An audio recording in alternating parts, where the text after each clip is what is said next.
Hey there, sports fans. This is Chad Cain, a.k.a. One Guy with a Mic. Are you still looking for that perfect, unique gift for your sports-loving child or grandchild? Or, as you'll find out, it's great for parents and grandparents as well. Because you're in luck. This episode is brought to you by RAKIT, the ultimate device for the ultimate fan. It's perfect for any time you need to make some noise. RAKIT combines a 7-inch megaphone, 8 powerful adjustable LED lights, noisemakers, and insert you design, and it's all fully customizable to match your team color. The coolest thing about this product is the founder. JJ Abraham was the ultimate cheer dad, following his daughter's cheer group and around the country. He saw parents using all sorts of crazy things to make some noise for their kids, and he had an aha moment. He thought, why not combine all these thingamajiggers into an all-in-one compact device for the ultimate fan? JJ and his team worked 3 years on developing version after version, finally landing and arriving on RAKIT. That's RAKIT. So you can make some noise and cheer and be part of the action. So get out there, let's get loud. Bring a RAKIT to your next game or competition to cheer on your favorite team or athlete. You can customize your RAKIT with your own logos, drawings, and names. Get beads to match your team colors. Flashing lights add to the excitement. Are you ready to make a RAKIT and be part of the game? Each RAKIT pack comes with 1 RAKIT megaphone, 1 lanyard to keep a hold of this thing, 2 scratch-resistant bead packs, 1 clear and 1 color of your choice, and a 10-pack of customizable self-adhesive inserts. Currently on sale now for $24.99. To pick up your RAKIT today, head to myrakit.com. That's RAKIT.com. Now get out there and make some noise. Now it's time to take a sports break, a look at sports history on a daily basis. Hello, my friends of sports history. This is Darren Hayes of the Sports Jersey Dispatch podcast. Welcome once again to the Pig Pen, your place for all things great in sports history, and welcome to your sports break for this December 22nd edition. And we're sure glad to have you as we will talk about some of the great athletes and some of the things that they've done on December 22nd that made them famous and memorable, and we'll tie it in with their uniform numbers in just a second. But before we do, let's make sure that you are aware that we have a daily newsletter coming out every day, 6:30 a.m. in your email inbox. You can enjoy everything that's coming out of the Pig Pen. That's Pigskin Dispatch. That's JerseyDispatch.com. That's OrvilleMulligan.com. And also a lot of things from SportsHistoryNetwork.com. It's so very easy to do. All you have to do is go to the show notes of this very podcast and sign up for our email subscription, or go to JerseyDispatch.com or PigskinDispatch.com and look up the email. Now, your uniform numbers for December 22nd. Number 97, 23, 10, 9, 7, 23, 77, 16, 8, 21, 11, 14, 3, 13, 88, and number 30. And we're going to start off in the year 1917 on the 22nd of December, and it was the National Hockey League's first official week of play. 3 players scored hat-tricks in the same game for the same team. Corb Dennehy, Reg Noble, and Harry Meeking. Each scored 3 for the Toronto Arenas in an 11-4 victory over the Ottawa Senators. December 22nd, 1924, Babe Dye of the NHL's Toronto St. Patrick's scored 5 goals in a single game to defeat the Bruins in a 10-2 score. December 22nd, 1941, it was the 1942 NFL Draft, and Bullet Bill Dudley, number 97 from the University of Virginia, was the first pick by the Pittsburgh Steelers. December 22nd, 1959, New York Ranger goalie, number 23, Marcel Pale, wears a customized mask. He's the first goalie to wear one of those special masks over his face, and look where they've come today. Saved many facial injuries. December 22nd, 1964, Ballon d'Or, Manchester United striker number 10, Denis Law, won the award for the best European football player. He beat Inter midfielder number 9, Luis Suarez, and Real Madrid winger number 7, Amancio Amaro. Law was the first Scotsman to win the award.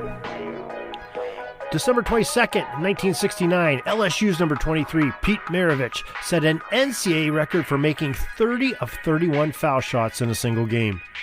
December 22nd, 1974, number 7, Phil Esposito of the Boston Bruins became the 6th National Hockey League skater to score 500 goals in his career. In the year 1990, on the 22nd of December, the Pittsburgh Penguins Hall of Fame defenseman number 77, Paul Coffey, became the 2nd NHL defenseman to score 1,000 career points, doing so in a record-breaking 770 games. December 22nd, 1992, Ballon d'Or, Milan's Dutch striker number 16, Marco van Basten, wins his 3rd title as the best soccer player in Europe, ahead of Barcelona forward number 8, Hristo Stoichkov, and Ajax forward number 10, Dennis Bergkamp. December 22nd, 1996, St. Louis Blues right wing number 16, Brett Hull, scored his 26th NHL career hat trick to reach 500 career goals in a 7-4 win over the LA Kings. But wait, there's more. This was significant in another aspect of hockey history as well. Brett, with his father, Hockey Hall of Famer number 9, Bobby Hull, became the first father-son duo to reach a record 500 career NHL goals separately, and 2 amazing players in National League hockey history. December 22nd, 1996, the Pittsburgh Steelers quarterback number 10, Cordell Stewart, ran for an NFL quarterback record of an 80-yard touchdown play. December 22nd, 1998, Ballon d'Or, Juventus French midfielder number 21, Zinedine Zidane, was named as the best football player in Europe, ahead of Real Madrid striker number 9, Davor Suker, and Inter forward number 9, Ronaldo. On the 22nd of December 2003, another Ballon d'Or, Juventus Czech midfielder number 11, Pavel Nedved, became the best football player in Europe, ahead of Arsenal forward number 14, Thierry Henry, and Milan defender number 3, Paolo Maldini.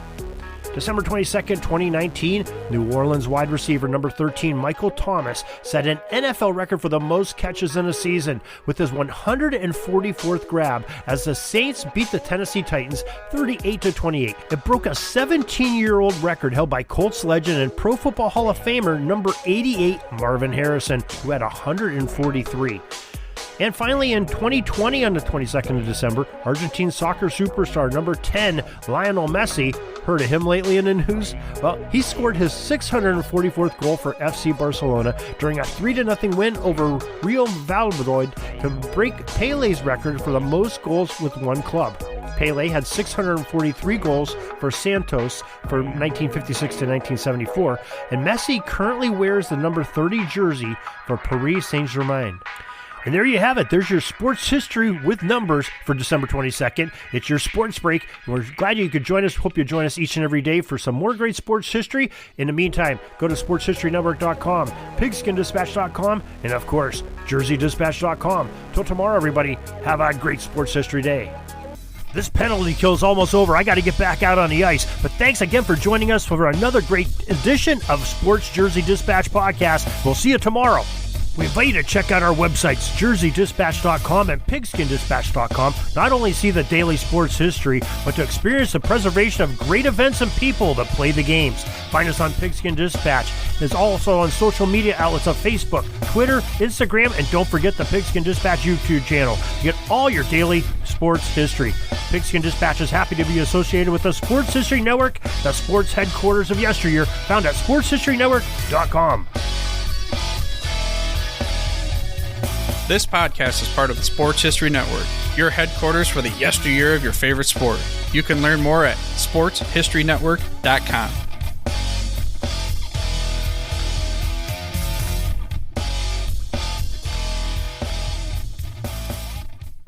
Hey there, sports history fan. This is Arnie Chapman, aka the Football History Dude, and I hope that you enjoyed this recent episode presented by the Sports History Network and were able to learn some good old-fashioned sports history knowledge nuggets.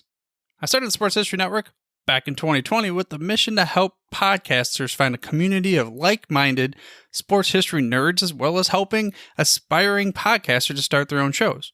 We have a little bit over 30 shows on the network right now covering all sorts of sports history, but as far as I'm concerned, We're just at the toothpick in the ocean moment, that can't even figure it out because there's so much more coming.